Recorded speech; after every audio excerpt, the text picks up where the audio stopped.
اللہ نے اس معاشرے کے اندر امیر اور غریب کے ذریعے سے دونوں طبقات کو آزمایا ہے۔ سارے لوگ دولت مند نہیں ہوتے، اگر سارے لوگ دولت مند ہو جائے تو نظم کائنات نہیں چل سکتا۔ سارے لوگ ہی جو ہے وہ غریب ہو جائیں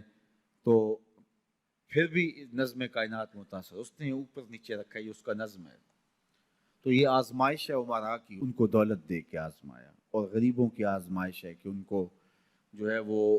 نیچے رکھ کر کے مالی آسودگیاں وہ نہیں دی جو عمرا کو دی، اور وہ اپنی آنکھوں کے سامنے وہ آسودگیاں دیکھتے ہیں۔ لیکن جب وہ صبر کرتے ہیں اللہ کی رضا کے لیے تو ان کا صلہ رکھا گیا۔ اگر وہ بے صبری کا مظاہرہ کریں گے تو کر پھر بھی کچھ نہیں سکتے، لیکن پھر اجر نہیں ہے۔ لیکن اگر وہ صبر کر لیتے ہیں کہ یہ اللہ کی تقسیم ہے کہ ان کو زیادہ دیا۔ عمومی طور پہ یہ ہوتا ہے کہ جن کے پاس زیادہ نہیں ہے وہ زیادہ دیے گئے لوگوں کے ساتھ حسد میں مبتلا ہو کر کے اپنی زندگی کو خام خواہ کی اذیت میں مبتلا کر لیتے ہیں۔ ایک مالی کمی اور جو ہے وہ ایک ضعف ان کے پاس موجود ہے، اور دوسری یہ بیماری اپنے ساتھ خود جوڑ لیتے ہیں، تو گویا وہ دو آتشہ تکلیف ہو جاتی ہے ان کی۔ تو وہ ایک مالی ضعف میں مبتلا ہیں اور آسودگی میسر نہیں ہے، اور ضروریات بہت ساری ہیں اور ان کو پورا کرنے کے لیے وسائل خاطر خواہ نہیں ہیں، اور دوسرا ان لوگوں سے وہ آتش حسد میں جلنے لگے جن کو اللہ تعالیٰ نے نوازا ہوا ہے، تو وہ اجر سے بھی محروم ہو گئے اور دوہری مصیبت میں مبتلا ہو گئے۔ لیکن اگر وہ سمجھتے ہیں ان کا مقسوم ان کے ساتھ اور میرا مقسوم میرے ساتھ، تو اللہ نے جو مجھے دیا ہے میں پہلے تو کوشش کروں کہ اپنے معاملات کو اس میں بہتر کرنے کی کوشش کروں۔ جب ہم دائیں بائیں سے دیکھ کے اپنے گھر کا بجٹ بناتے ہیں اور دائیں بائیں دیکھ کر کے جو ہے وہ اپنے امور زندگی کو طے کرتے ہیں تو بڑا مشکل ہوتا ہے، اور یہ کرنے والا کوئی شخص بھی چاہے وہ شرم پسند ہو اس کو سوچا نہیں، کیونکہ وہ اپنی آگے فیوچر کو دیکھتے ہیں۔ 5 مرلے کا ایک مکان ہے اور وہ آسودہ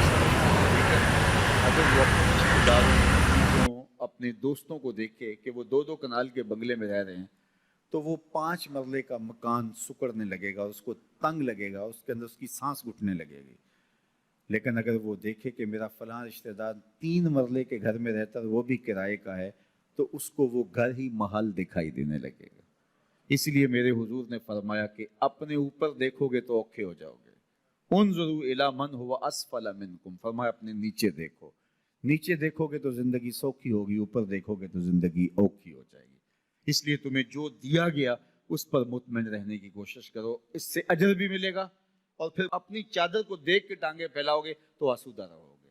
اللہ اکبر۔ سنو سیدنا علی المرتضیٰ رضی اللہ تعالیٰ عنہ حضور کا ایک فرمان ذکر کرتے ہیں کہ آقا کریم نے فرمایا جو اللہ کے دیے گئے تھوڑے رزق پہ راضی ہو گیا، اللہ قیامت کے دن اس کے تھوڑے عملوں پہ راضی ہو جائے گا۔ کتنا اچھا سودا ہے، جو اللہ کے دیے گئے تھوڑے رزق پہ راضی ہو گیا، اللہ اس کے تھوڑے عملوں پہ راضی ہو جائے گا۔ میرے بندے تو بندہ ہو کے راضی ہے،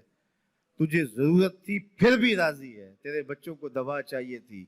تجھے اچھا گھر چاہیے تھا، سر ڈھانپنے کے لیے چھت چاہیے تھا، تو پھر بھی راضی ہے، کوئی بات نہیں، اللہ نے مجھے جس حال میں رکھا میں واہ واہ خوش ہوں اس حال میں، تو بندہ ہو کے راضی ہے، تجھے ضرورت تھی پھر بھی راضی ہے، میں تو رب ہوں اور مجھے ضرورت بھی نہیں ہے تو میں بھی تیرے اوپر راضی ہوں۔